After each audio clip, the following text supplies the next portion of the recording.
அனைவருக்கும் வணக்கம். நம்ம டெய்லியும் தினமணியில் இருக்கக்கூடிய முக்கியமான செய்திகளை பார்க்குறோம். இன்றைக்கி என்ன செய்திகள் இருக்குது அப்படிங்கிறத பார்ப்போம். முதல்ல பார்த்தோம்னா திருக்குறள்.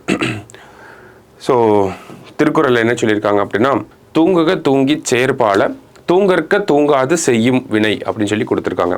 காலந்தாழ்த்தி செய்யத்தக்கவற்றை காலந்தாழ்த்தியே செய்ய வேண்டும். காலந்தாழ்த்தாமல் விரைந்து செய்ய வேண்டிய செயல்களை செய்ய காலந்தாழ்த்தக்கூடாது அப்படின்னு சொல்லி கொடுத்துருக்காங்க. எதை வேகமாக பண்ணணுமோ அதை வேகமாக பண்ணணும், எதை டிலேடாக பண்ணணுமோ அதை டிலேடாக பண்ணால் போதும் அப்படிங்கிறத வள்ளுவர் சொல்கிறார். திருக்குறளின் 672 அதிகாரம் வினை செயல் வகை அப்படிங்கிற இந்த அதிகாரத்தில் சொல்லியிருக்கிறாங்க. அடுத்ததாக பார்த்தீங்க அப்படின்னா, பெட்ரோலில் எத்தனால் கலப்பு 20% மேல் அதிகரிக்க முடிவு அப்படின்னு சொல்லி கொடுத்துருக்காங்க.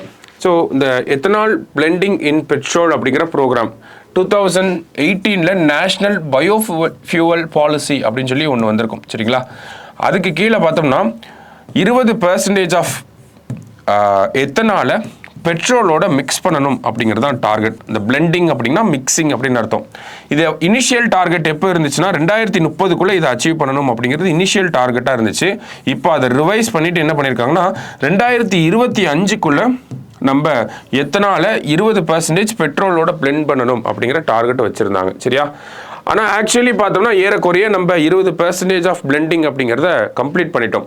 அதனால தான் என்ன சொல்கிறாங்க, 20%க்கு மேலே அதிகரிக்கணும் அப்படிங்கிறத கொடுத்துருக்காங்க. இப்போ இதை பொறுத்த வரைக்கும் நம்ம எப்படி ஒரு மெயின்ஸ் பாயிண்ட் ஆஃப் வியூவில் அப்ரோச் பண்ணலாம்னா, எத்தனால் பிளெண்டிங் இன் பெட்ரோல் அப்படிங்கிற டார்கெட் என்ன, எவ்வளோ அச்சீவ் பண்ணியிருக்கோம் அப்படிங்கிற இந்த இனிஷியல் டேட்டாஸை கொடுத்துட்டு அதனால என்ன சிக்னிஃபிகன்ஸ் இருக்குது, என்ன சேலஞ்சஸ் இருக்குது அப்படிங்கிற மாதிரி நம்ம படிக்கணும். ஓகேங்களா? இப்போ சிக்னிஃபிகன்ஸ் அப்படின்னு பார்த்தோம்னா, நமக்கு ஃபஸ்ட்டு பார்த்தோம்னா நம்ம பெட்ரோலை எத்தனாலோட பிளெண்ட் பண்ணுறனால நம்ம இம்போர்ட் பண்ணக்கூடிய க்ரூட் ஆயில் அப்படிங்கிறது கொஞ்சம் கம்மியாகும். சரிங்களா?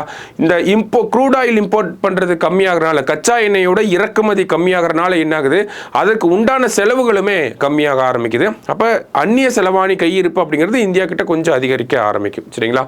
அடுத்ததாக இந்த பெட்ரோலில் எத்தனால மிக்ஸ் பண்ணுறதுக்கான முக்கியமான காரணமே என்ன அப்படின்னு பார்த்தீங்கன்னா, நமக்கு எமிஷன் அப்படிங்கிறது கம்மியாகும். ஓகேங்களா? அந்த எமிஷன்ஸை ரெடியூஸ் பண்ண முடியும்.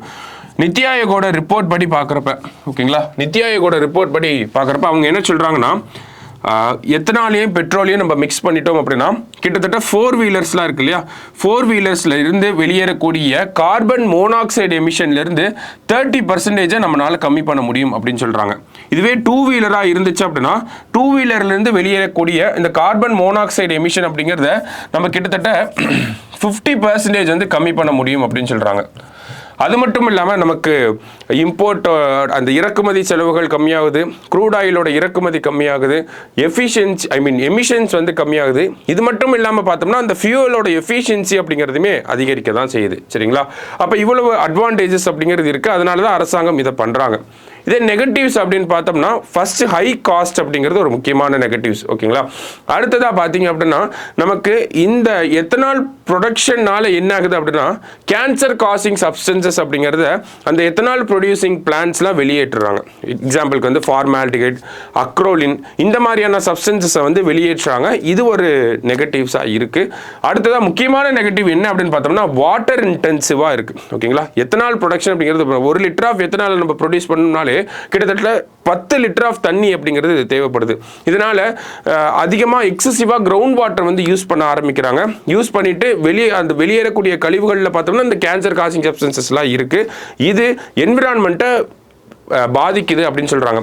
ஒரு வகையில் என்விரான்மெண்ட்டுக்கு நமக்கு அட்வான்டேஜும் இருக்கு, இன்னொரு வகையில் பார்த்தா டிஸ்அட்வான்டேஜும் இருக்கு அப்படிங்கிறதா இந்த எத்தனால் பிளெண்டிங் ப்ரோக்ராமில் இருக்கக்கூடிய மேஜர் டாக்கிங் பாயிண்டாக இருக்கும். சரிங்களா? ஸோ இந்த ஒரு விஷயத்தை பார்த்து வச்சுக்கோங்க. அடுத்ததாக பார்த்தீங்க அப்படின்னா, நமக்கு கடைசியாக international institute of Tamil studies அப்படின்னு சொல்லுவாங்க. உலக தமிழ் ஆராய்ச்சி நிறுவன தலைவராக ஆர் பாலகிருஷ்ணன் நியமனம் அப்படின்னு கொடுத்துருக்காங்க.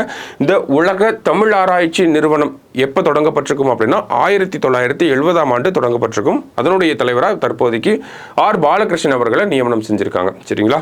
ஸோ இன்னைக்கு இருந்த முக்கிய செய்திகளை பார்த்துருக்கோம். நன்றி.